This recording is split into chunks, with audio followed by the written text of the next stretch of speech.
여러분 안녕하세요. 오늘 들려드릴 이야기는 우리 주변에서 흔히 볼 수 있는, 하지만 그 누구도 쉽게 말하지 못하는 현실적인 이야기입니다. 혹시 여러분도 비슷한 상황을 겪어보셨거나 주변에서 목격하신 적이 있으실 텐데요. 한 대학가 하숙집에서 벌어진 실화를 바탕으로 한 이야기입니다. 주인공의 이름은 최명준, 60대 남성입니다. 물론 가명이죠. 조용한 하숙생. 매일 저녁 6시 30분. 어김없이 하숙집 대문이 삐걱거리며 열립니다. 무거운 발걸음이 현관을 지나 식당으로 향합니다. 최명준 씨의 하루 일과 중 하나죠. 안녕하세요. 간단한 인사와 함께 그는 늘 같은 자리에 앉습니다. 구석진 테이블, 창문 옆자리. 20대 대학생들이 떠들썩하게 웃고 떠드는 사이에서도 그는 묵묵히 숟가락만 움직입니다. 하숙집 주인 아주머니가 처음엔 궁금해했죠. 어머, 나이가 좀 있으신 분이 왜 하숙을? 하지만 석 달이 지나도록 최명준 씨는 자신에 대해 별다른 이야기를 하지 않았습니다. 질문을 받으면 네, 그렇습니다나 네 정도의 대답만 할 뿐이었죠. 대학생들은 처음엔 신경 쓰였습니다. 아버지 뻘되는 분이 갑자기 나타나서 함께 밥을 먹으니 말이에요. 하지만 그가 워낙 조용하고 자신의 일에만 신경 쓰다 보니 이제는 그냥 하숙집의 일부가 되어버렸습니다. 아저씨, 뭐 하시는 분이에요? 호기심 많은 대학생 한 명이 용기를 내어 물어봤습니다. 하지만 최명준 씨는 그저 미소만 지을 뿐이었죠. 그냥 직장인입니다. 더 이상의 대화는 없었습니다. 밥을 다 먹고 나면 그는 곧바로 자신의 방으로 올라갔습니다. 3평 남짓한 작은 방, 창문 하나와 책상 하나, 그리고 작은 옷장이 전부인 그 공간이 그의 세상 전부였습니다. 저녁 9시가 되면 최명준 씨의 방에서 희미한 불빛이 새어나옵니다. 그는 무엇을 하고 있을까요? 대학생들은 가끔 궁금해했지만 방음이 잘 되는 건물이라 안에서 무슨 일이 일어나는지 알 수 없었습니다. 사실 그는 그 시간에 노트북을 켜고 회사 업무를 처리하고 있었습니다. 내일 오전 회의 자료 준비해야 하는데 그의 손가락이 키보드 위에서 바쁘게 움직입니다. 화면에는 복잡한 재무제표와 사업계획서들이 가득했죠. 이런 모습을 본다면 누구라도 깜짝 놀랄 겁니다. 하숙집 구석진 방에서 대기업의 중요한 의사결정을 내리고 있는 사람이 있다는 것을. 여보세요? 네, 최 이사님. 내일 오전 10시 회의실에서 뵙겠습니다. 대학생들이 알고 있는 그냥 직장인 최명준 씨는 사실 국내 유명 대기업의 이사였습니다. 직원 수천 명이 그의 결정에 따라 움직이는 그런 위치에 있는 사람이었죠. 하지만 이 모든 것을 아는 사람은 아무도 없었습니다. 심지어 하숙집 주인 아주머니도 그가 매달 내는 하숙비 30만 원을 받으며 형편이 어려운 분인가 보다라고 생각할 뿐이었습니다. 그렇다면 왜 이런 성공한 사람이 대학생들과 함께 하숙집에서 생활하고 있을까요? 이 이야기를 이해하려면 40년 전으로 돌아가야 합니다. 1980년대 초반 최명준 씨는 국내 최고 명문대학에 촉망받는 학생이었습니다. 공학도였던 그의 꿈은 자신만의 기술로 사회에 기여하는 것이었죠. 언젠가는 내 이름을 딴 기술로 세상을 바꿔보고 싶어. 그런 그에게 인생의 전환점이 찾아옵니다. 바로 강민자 씨와의 만남이었죠. 20대 초반의 두 사람은 정말 아름다운 커플이었습니다. 똑똑하고 성실한 공대생 최명준, 그리고 아름답고 당찬 미대생 강민자. 주변 사람들이 모두 부러워할 만한 조합이었죠. 명준아, 너 정말 멋있어. 앞으로 분명히 큰 사람 될 거야. 민자 씨의 말에 명준 씨는 더욱 열심히 공부했습니다. 그녀를 위해서라면 무엇이든 할 수 있을 것 같았거든요. 하지만 연애가 깊어질수록 그녀의 요구사항도 늘어났습니다. 여보, 연구원은 돈을 별로 못 번다면서? 차라리 대기업에 들어가는 게 어때? 처음에는 가벼운 제안이었습니다. 하지만 점점 강하게 밀어붙였죠. 다른 남자친구들은 다 대기업 준비하는데 너만 연구원 한다고 고집 부리면 어떡해? 결국 최명준 씨는 자신의 꿈을 포기했습니다. 사랑하는 사람의 바람이었으니까요. 대학원 진학을 포기하고 대기업 입사 시험을 준비했습니다. 이것도 나쁘지 않아. 안정적이고 민자도 좋아하니까. 스스로를 위로하며 그는 새로운 길을 걸었습니다. 다행히 명문대 출신의 성적도 우수했던 그는 어렵지 않게 대기업에 입사할 수 있었죠. 결혼 후 초반 몇 년은 행복했습니다. 신혼의 달콤함, 그리고 점점 올라가는 연봉과 지위. 민자 씨도 만족해했죠. 여보 정말 대단해. 벌써 대리가 되다니. 하지만 이것은 시작에 불과했습니다. 다른 집 남편들은 벌써 과장인데 왜 너만 이렇게 늦어? 승진이 조금이라도 늦어지면 민자 씨의 불만이 터져 나왔습니다. 명준 씨는 더욱 열심히 일했죠. 야근도 마다하지 않았고 회사 행사에도 적극 참여했습니다. 최 과장님, 이번 프로젝트 성공적으로 마무리되었네요. 정말 수고하셨습니다. 아, 별 말씀을요. 당연한 일이죠. 겸손하지만 실력 있는 직장인으로 소문이 났습니다. 동료들의 신뢰도 두터웠죠. 하지만 집에 돌아가면 다른 평가가 기다리고 있었습니다. 다른 집은 벌써 아파트도 바꾸고 자동차도 바꿨는데 우리는 언제까지 이렇게 살아야 해? 민자 씨의 요구는 끝이 없었습니다. 차장이 되면 부장이 되어야 했고 부장이 되면 이사가 되어야 했습니다. 집도 마찬가지였죠. 여보, 강남으로 이사 가자. 애들 교육도 생각해야지. 아이들은 아직 어렸지만 민자 씨는 벌써부터 강남 8학군을 염두에 두고 있었습니다. 명준 씨는 더욱 치열하게 일했습니다. 주말도 없이 회사에 나가고 골프도 배우고 각종 모임에도 참석했죠. 모든 것이 승진과 더 많은 돈을 위해서였습니다. 이번에 이사 승진 후보에 올랐어. 조금만 더 기다려줘. 정말? 이번엔 확실한 거지? 민자 씨의 눈이 반짝였습니다. 하지만 그 기쁨도 잠시였죠. 이사가 되고 나서도 만족하지 않았습니다. 다른 집 남편은 상무인데 왜 너만 이사야? 능력이 부족한 거 아니야? 이런 말을 들을 때마다 명준 씨의 마음은 조금씩 무너져갔습니다.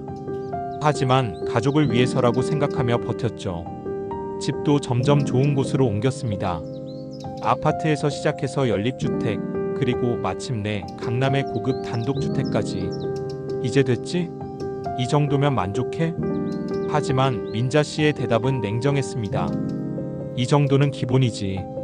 다른 집들은 더 크고 좋은 집에 살아. 40년이라는 세월이 흘렀습니다. 명준 씨는 어느새 60대가 되었고 회사에서도 고참 이사가 되었습니다. 하지만 세상은 변하고 있었죠. 경제 상황이 어려워지면서 많은 기업들이 구조조정을 단행했습니다. 명준 씨의 회사도 예외는 아니었죠. 최 이사님, 죄송합니다만 회사 사정이 어려워서. 인사팀장의 조심스러운 목소리가 명준 씨의 귀에 들렸습니다. 구조조정 대상자 명단에 이사님 성함이. 머리가 하얘졌습니다. 40년간 몸담아온 회사에서 나가라는 통보를 받는 것이었죠. 물론 완전히 내쫓는 것은 아니었습니다. 협력회사로 파견을 나가시는 형태입니다. 급여는 약간 줄어들지만 급여 삭감과 함께 본사를 떠나야 하는 상황이었습니다. 하지만 이것도 그나마 나은 조건이었죠. 많은 동료들이 완전히 회사를 떠나야 했으니까요. 집으로 돌아가는 길이 무겁기만 했습니다. 어떻게 민자 씨에게 이 이야기를 해야 할까요? 40년간 그녀가 원하는 대로 살아왔는데 이제 와서 실패했다고 말해야 하는 것일까요? 여보, 왜 이렇게 늦어? 오늘 회사에서 무슨 일 있었어? 평소와 다른 표정을 눈치챈 민자 씨가 물었습니다. 명준 씨는 한참을 망설이다가 조심스럽게 말을 꺼냈습니다. 그게 회사 사정이 어려워져서 협력회사로 파견을 나가게 됐어. 뭐라고? 지금 뭔 소리야? 민자 씨의 목소리가 날카롭게 올라갔습니다. 40년씩이나 다닌 회사에서 쫓겨난다고? 그럼 우리 어떻게 살라고? 쫓겨나는 게 아니라 파견이야. 급여도 조금만 줄어들고. 조금만 줄어든다고? 지금까지 이 집 유지비가 얼만데? 애들 교육비는? 내 용돈은? 민자 씨의 목소리는 점점 커졌습니다. 40년간 쌓여온 불만이 한꺼번에 터져나오는 것 같았죠. 당신이 무능해서 그런 거야. 다른 사람들은 다 잘 살고 있는데 왜 우리만 이래? 40년 동안 나는 뭘 했는데? 당신 뒷바라지만 하면서 살았는데 이제 와서 이런 식으로 나온다고? 명준 씨는 아무 말도 할 수 없었습니다. 그동안 자신이 얼마나 열심히 살아왔는지, 회사에서 얼마나 인정받는 직원이었는지는 중요하지 않았습니다. 오직 돈을 못 번다는 것만이 중요했죠. 당신 같은 무능한 남자는 내 남편 자격이 없어. 그날 밤 민자 씨는 명준 씨에게 충격적인 말을 했습니다. 집에서 나가. 당신 얼굴 보기 싫어. 민자야, 진정해. 우리 이야기해보자. 뭘 이야기해? 40년 동안 충분히 기회를 줬어. 이제 끝이야. 그렇게 명준 씨는 자신이 40년간 지켜온 집에서 쫓겨나게 되었습니다. 짐이라고 해봐야 옷가지와 몇 권의 책이 다였습니다. 평생을 바쳐 일군 모든 것이 하루아침에 무너져 내린 것이죠. 그렇게 그는 대학가의 작은 하숙집으로 향했습니다. 60세의 나이에 20대 대학생들과 함께 생활하게 된 것입니다. 하숙집 작은 방문을 닫으며 명준 씨는 생각했습니다. 40년. 내가 뭘 위해 살았을까? 하지만 이것은 끝이 아니었습니다. 진짜 이야기는 이제부터 시작이었죠. 하숙집 생활 한 달째 명준 씨는 이상한 평온함을 느꼈습니다. 40년 만에 처음으로 누군가의 눈치를 보지 않고 지내는 시간이었죠. 이상하게 마음이 편해. 저녁 식사 시간 대학생들의 시끄러운 수다 소리가 오히려 활력을 주었습니다. 집에서는 늘 조용했거든요. 민자 씨가 TV 드라마에 빠져 있거나 아니면 차가운 침묵만 흘렀으니까요. 아저씨, 오늘 기분 좋아 보이세요? 대학생 중 한 명이 말을 걸었습니다. 아, 그런가요? 별일 없는데. 처음으로 자연스러운 미소를 지었습니다. 언제부터인가 집에서는 웃는 법을 잊고 살았었거든요. 그런데 그날 밤 휴대폰이 울렸습니다. 여보세요? 아빠? 딸 수진이의 목소리였습니다. 하지만 평소와는 다른 어딘가 어색한 톤이었죠. 수진아, 그동안 잘 지냈니? 아빠, 엄마가 이상해졌어요. 엄마가 어떻게 이상해졌다는 거니? 아빠가 나간 다음 날부터 집안을 완전히 바꿔버렸어요. 아빠 물건들 다 버리고 심지어 아빠 사진까지. 명준 씨의 가슴이 쿵 내려앉았습니다. 뭐? 사진까지? 네. 결혼사진, 가족사진 모든 걸 다 찢어서 버렸어요. 그리고 아빠 방을 완전히 다른 사람 방처럼 꾸며놨어요. 더 충격적인 이야기가 이어졌습니다. 그리고 엄마가 남자를 집에 데려와요. 명준 씨는 휴대폰을 떨어뜨릴 뻔했습니다. 뭐라고? 누구를? 모르는 남자예요. 40대 정도 되어 보이는. 엄마가 새로운 인생을 시작한다면서 매일 그 남자랑 집에서. 딸의 목소리가 울음으로 변했습니다. 아빠, 제발 돌아와요. 엄마가 완전히 다른 사람이 됐어요. 우리한테도 차갑게 대하고 그 남자 편만 들어요. 그날 밤 잠을 이룰 수 없었던 명준 씨는 사설 탐정을 고용했습니다. 아내의 행동을 알아보기 위해서였죠. 일주일 후 탐정이 가져온 보고서는 상상을 초월했습니다. 이사님, 정말 죄송하지만 말씀드려야 할 것 같습니다. 어떤 내용인지 말씀해 보세요. 부인께서 이미 6개월 전부터 그 남자와 만나고 계셨습니다. 6개월 전이라면 내가 구조조정 통보받기 전부터? 네, 맞습니다. 그리고 더 충격적인 것은 그 남자가 부인의 대학 동창이라는 겁니다. 명준 씨의 머릿속이 하얘졌습니다. 민자 씨가 자신을 내쫓은 것은 구조조정 때문이 아니라 이미 다른 남자가 있었기 때문이었던 것입니다. 그리고 부인께서 지금 변호사를 만나고 계십니다. 재산분할 소송을 준비하는 것 같습니다. 며칠 후 명준 씨에게 내용 증명 우편이 도착했습니다. 이혼 요구서. 그 내용은 가히 충격적이었습니다. 최명준은 무능력한 남편으로서 가정을 부양할 능력을 상실했으며 가정폭력을 행사한 바 있고 외도 의혹도 있다. 따라서 이혼을 요구하며 재산의 70%와 위자료 5억 원을 청구한다. 가정폭력? 외도? 명준 씨는 어이가 없었습니다. 40년간 손끝 하나 대본 적 없었고 회사와 집만 오가며 살았는데 무슨 외도라는 것일까요? 하지만 더 큰 충격이 기다리고 있었습니다. 아빠, 큰일 났어요. 아들 민수의 다급한 목소리였습니다. 엄마가 우리한테 아빠 나쁜 이야기만 계속해요. 아빠가 가정폭력을 했다고, 바람을 피웠다고. 뭐라고? 그리고 그 남자가 이제 우리 새아빠라고 해요.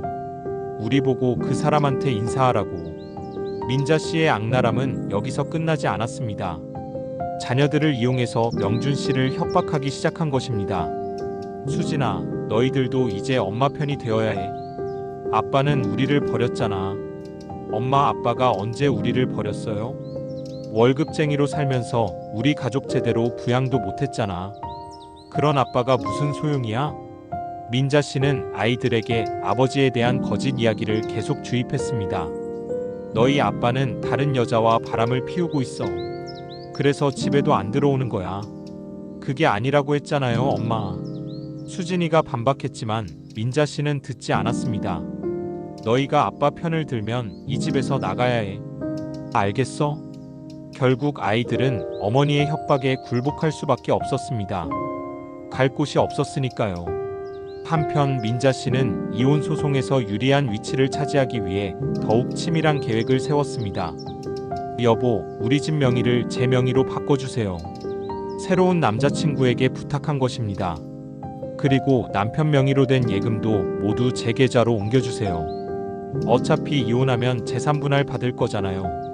40년간 명준 씨가 피땀 흘려 모은 재산을 합법적으로 빼돌리기 시작한 것입니다. 부인, 이렇게 큰 금액을 이체하시려면 남편분 동의가. 제가 가정 격리를 다 맡고 있어요. 남편이 허락했습니다. 거짓말로 은행 직원을 속였습니다. 그렇게 5억이 넘는 예금이 모두 민자 씨 명의로 바뀌었습니다. 민자 씨의 복수는 여기서 그치지 않았습니다. 명준 씨의 사회적 평판까지 망가뜨리려 했죠. 여보세요? 최명준 이사 부인입니다. 명준 씨 회사 동료들에게 전화를 걸기 시작했습니다. 남편이 집에서 가정폭력을 휘둘러 쫓겨났다는 것 알고 계세요? 네. 최 이사님이요? 설마. 그리고 바람도 피우고 있어요. 증거도 있습니다.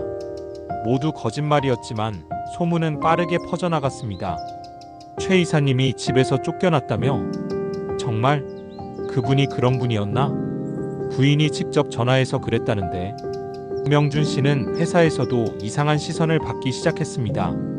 이혼 소송이 본격적으로 시작되자 민자 씨는 더욱 대담해졌습니다. 최명준은 알코올 의존증이 있어서 매일 술을 마시고 집에 와서 가족들을 괴롭혔습니다. 법정에서 거짓 증언을 한 것입니다. 그리고 다른 여자와 부적절한 관계를 맺고 있다는 증거도 있습니다. 변호사가 제출한 증거는 모두 조작된 것들이었습니다. 명준 씨가 회사 여직원과 찍은 업무용 사진을 불륜의 증거라고 주장했죠. 재판장님, 40년간 이런 남자와 살아온 제 고통을 생각해 주십시오. 민자 씨는 법정에서 눈물까지 흘렸습니다. 마치 진짜 피해자인 것처럼 연기했죠. 민자 씨의 마지막 카드는 아이들이었습니다. 수진아, 민수야. 너희가 법정에서 증언해야 해. 무슨 증언이요, 엄마? 아빠가 너희한테 어떻게 했는지 말하는 거야. 하지만 아빠는 우리한테. 입 다물어. 너희가 아빠 편을 들면 이 집에서 당장 나가. 결국 아이들은 어머니의 협박에 굴복했습니다. 아버지께서 평소에 어떠셨나요? 판사의 질문에 수진이는 떨리는 목소리로 대답했습니다. 아버지는 술을 많이 드셨어요. 그리고 화를 자주 내셨습니다. 모두 거짓말이었지만 어머니의 눈치를 봐야 했습니다. 민수도 마찬가지였습니다. 아버지가 어머니께 소리를 지르는 것을 본 적이 있습니다.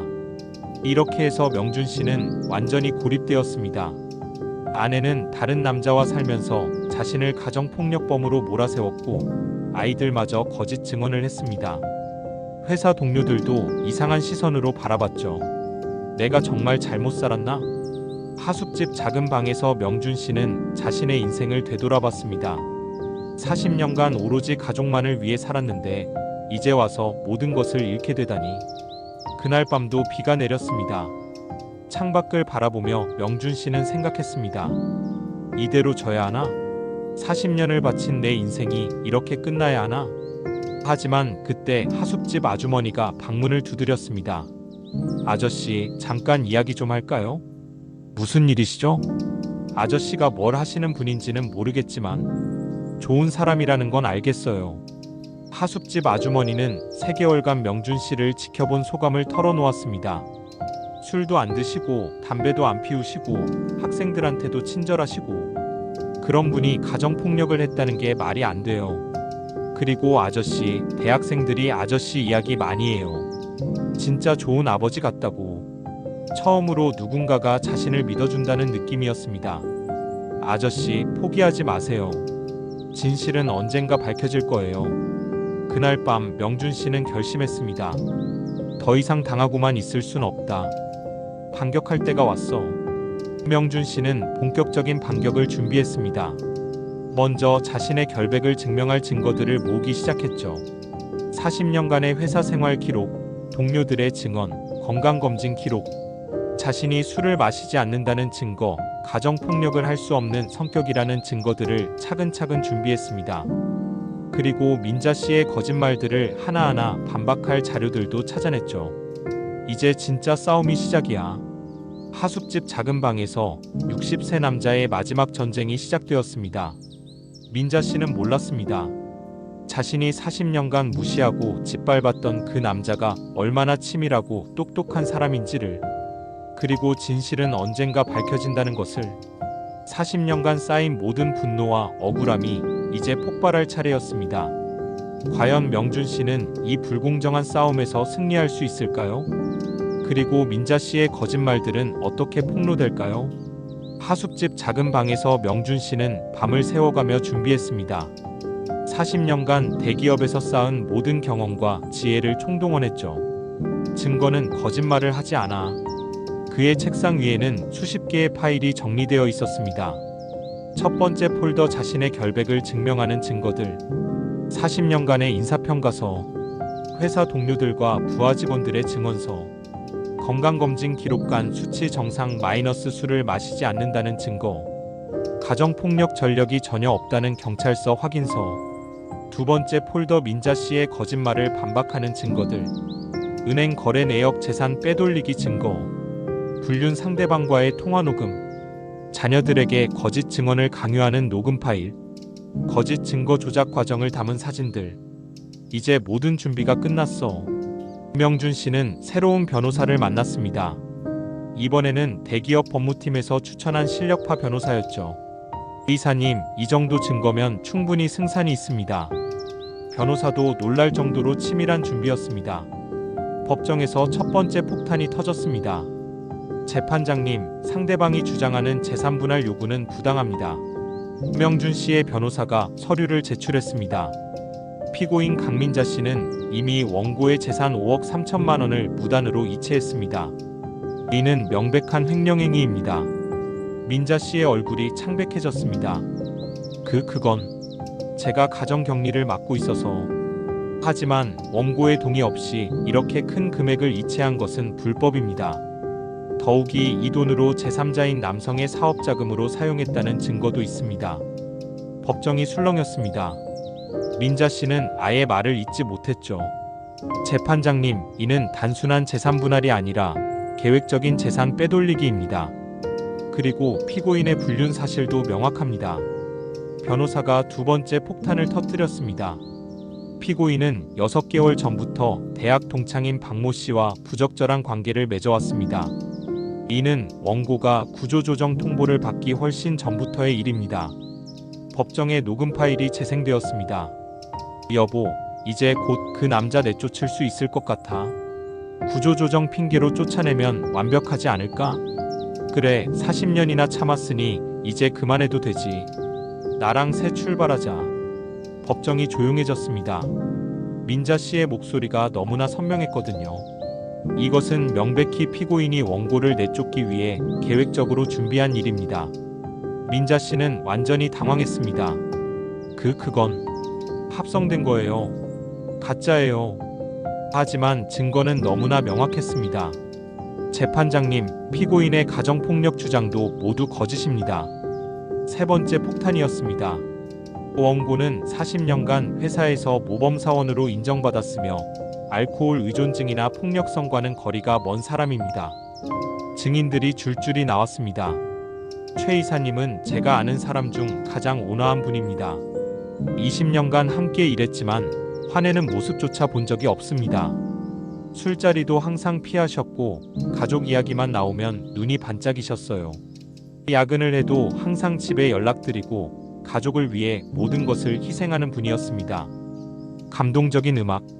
하지만 가장 충격적인 것은 그 다음이었습니다. 그리고 피고인이 자녀들에게 거짓 증언을 강요한 녹음 파일도 있습니다.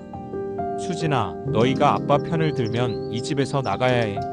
법정에서는 아빠가 나쁜 사람이라고 말해야 한다고. 엄마, 그건 거짓말이잖아요. 입 다물어. 엄마 말 안 들으면 너희도 아빠처럼 쫓겨날 줄 알아. 법정에 있던 모든 사람들이 충격에 빠졌습니다. 그때 법정 뒤쪽에서 익숙한 목소리가 들렸습니다. 재판장님, 증언하고 싶습니다.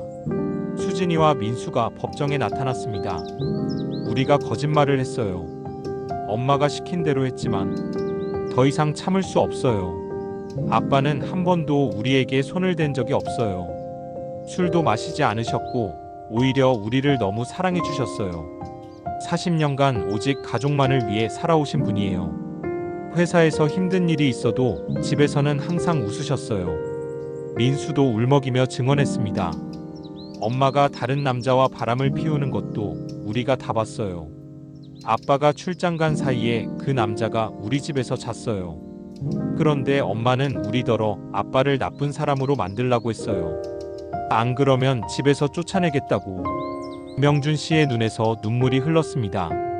40년 만에 처음으로 누군가가 자신을 이해해주는 순간이었습니다. 민자 씨는 더 이상 변명할 수 없었습니다.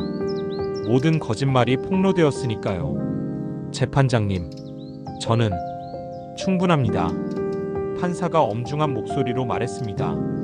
40년간 헌신한 남편을 무능력하다며 내쫓고 불륜을 저지르며 재산을 빼돌리고 거짓 증언까지 한 것은 용서할 수 없는 행위입니다. 더욱이 미성년 자녀들에게 거짓 증언을 강요한 것은 아동학대에 해당합니다. 민자 씨의 얼굴이 완전히 하얘졌습니다. 따라서 이 법원은 원고 최명준의 이혼 소송을 받아들입니다. 재산 분할은 원고 8, 피고 2로 하며 피고는 원고에게 위자료 3억 원을 지급하라고 판결합니다. 완전한 승리였습니다. 법정을 나서는 명준 씨에게 자녀들이 달려왔습니다. 아빠, 정말 죄송해요. 우리가 너무 바보였어요. 괜찮다. 너희들도 어쩔 수 없었던 거잖아. 40년 만에 진짜 가족이 된 느낌이었습니다. 아빠, 이제 우리랑 같이 살아요. 엄마는 우리가 상관하지 않을게요. 그래, 이제 새로 시작해보자. 하숙집으로 돌아온 명준 씨를 대학생들이 반겼습니다. 아저씨, 뉴스에서 봤어요. 정말 대단하세요. 이제 진짜 정체를 알겠어요. 대기업 이사님이셨구나. 아저씨, 앞으로도 여기서 지내실 거예요? 명준 씨는 미소를 지었습니다. 아니, 이제 아이들과 함께 새 집을 구해야지. 6개월 후 명준 씨는 완전히 새로운 사람이 되었습니다. 회사에서도 진실을 알게 된 후 그를 더욱 존경하게 되었죠. 오히려 승진 제의까지 들어왔습니다. 최 이사님, 이런 어려운 상황에서도 회사 일을 완벽히 해내신 것 정말 대단합니다. 새로 생긴 자회사 사장직을 제안드리고 싶습니다. 하지만 명준 씨의 선택은 달랐습니다. 감사하지만 이제는 제 인생을 살고 싶습니다. 60세의 나이에 그는 새로운 도전을 시작했습니다. 젊은 시절 꿈꿨던 기술 개발을 다시 시작한 것입니다. 아빠, 정말 하고 싶었던 일을 하시는 아빠가 가장 멋있어요.